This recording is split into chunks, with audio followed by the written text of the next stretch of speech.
I'll be quick because I ain't got that much to say. You stay being the longest one. We supposed to have 5 minutes. Oh. MC long-winded. What up, though? This your boy Beezy 430. Back again, celebrating 50 years of hip hop. Yo, what's up? This is Rod, aka Modest Media, celebrating 50 years in hip hop. This Myke C-Town, Dead in Hip Hop, celebrating 50 years of hip hop. This is Ken, and here are the albums that I was listening to in 1989. Of course, Loked After Dark, Tone Loc was really, really huge. First one up, man, Tone Loc, Loked After Dark. I don't know if y'all was listening to that, but that was like Wild Thing and all that. Fucking Cole Medina.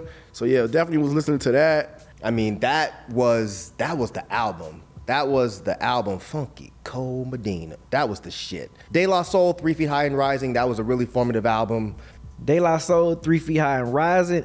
De La Soul, 3 feet high and rising. I was definitely listening to that. Me, Myself, and I, all that classic joints, man. So I was definitely with my cousin, as I tell y'all all the time, listening to that album. You know, of course, De La's on here.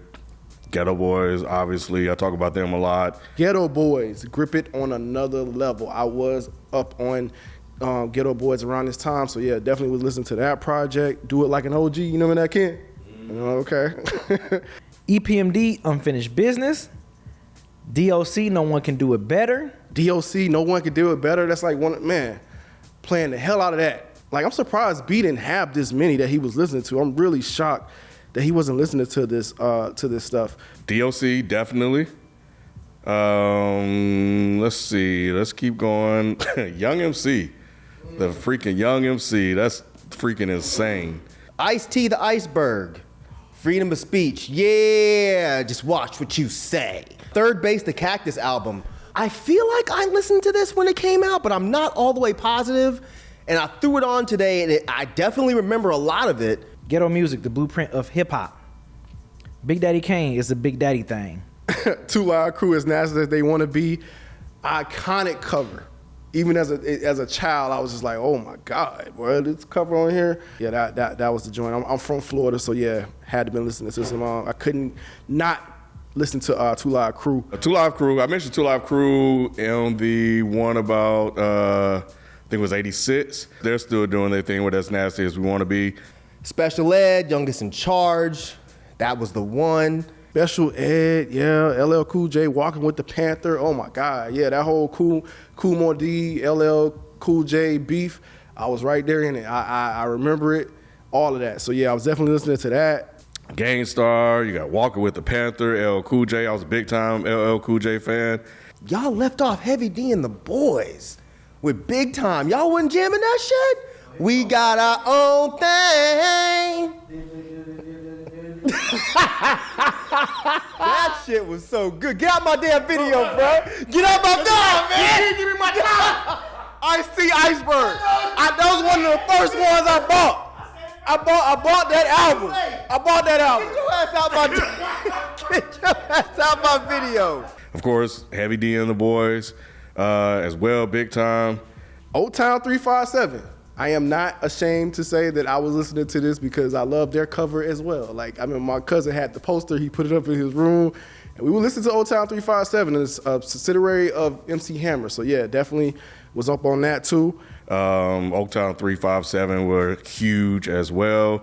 You got Nice and Smooth on here. Some of these I didn't have, like I had older cousins and some older guys up the street, so. But you know what else both of y'all left off? Now, I can see why, though, because this album wasn't as good. DJ Jazzy Jeff and the Fresh Prince and In This Corner. I mean, it wasn't as good as He's the DJ, I'm the Rapper, but, it was still a good album. It didn't have as many, hits on it. It had I Think I Can Beat Mike Tyson. Oh, yeah, I do remember and In This Corner. That's the Mike Tyson joint that was on there. I Think I Can Beat Mike Tyson. Yeah, I remember that. Too Damn Hype. I used to really like that song, Too Damn Hype. Okay. Hey, your video's done, bro. Your video's done. Besides DOC, this was probably my favorite album in that year. I remember playing it the fuck out of this fucking album. Cool G Rap and DJ Polo, Road to the Riches. So that's what I've been listening to in 1989. That's what I had on cassette tape deck. Redhead Kingpin and the FBI. And And yeah, that's all I can really recall off the top of my head, just skimming through this. DJ Magic Myke, and I know Ken could probably attest to this, but yeah, can't go on without saying that I wasn't listening to DJ Magic Myke. Those are just like those tapes that you could just play in your car. Sometimes it would just be instrumentals, right?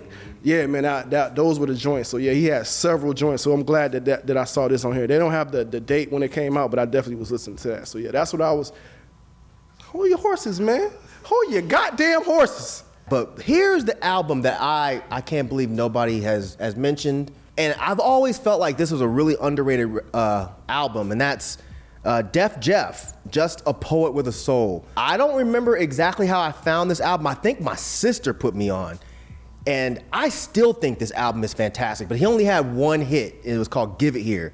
And I don't know if anybody remembers that song, but Give It Here. Yeah. Give it here. You know, all jokes aside, I don't know why this dude didn't become like a Big Daddy Kane level or like a Special Ed level of one of those type of dudes that was old school, but was like really dope rapper. But yeah, Def Jeff, Just a Poet Without a Soul. If there's one album you take from this, please go put that album on. This dude is amazing as a rapper. And yeah, that's my year of 1989. I was in my teenage years, so yeah, you getting out, you with friends and all kind of stuff, so you get access to a lot of stuff. Everybody buying tapes, sharing tapes with each other and stuff like that. So yeah, that's it. I know you want people to know what you listened to in '89, but goddamn it, I'm trying to let them know what I was listening to. But yeah, that's just a few things, man, that are stand out for me in 1989. I gotta let everybody else get there because we're pressed for time, but there's a lot more I was listening to. But yeah, that's what I was listening to in 1989. Peace.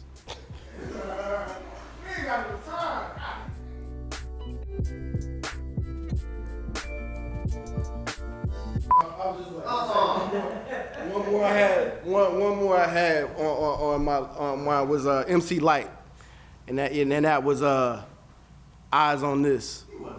I was yes, I absolutely was. Cappuccino, Stop, Look, and Listen, and Cha Cha Cha. I absolutely was listening to that. I am not a la la la.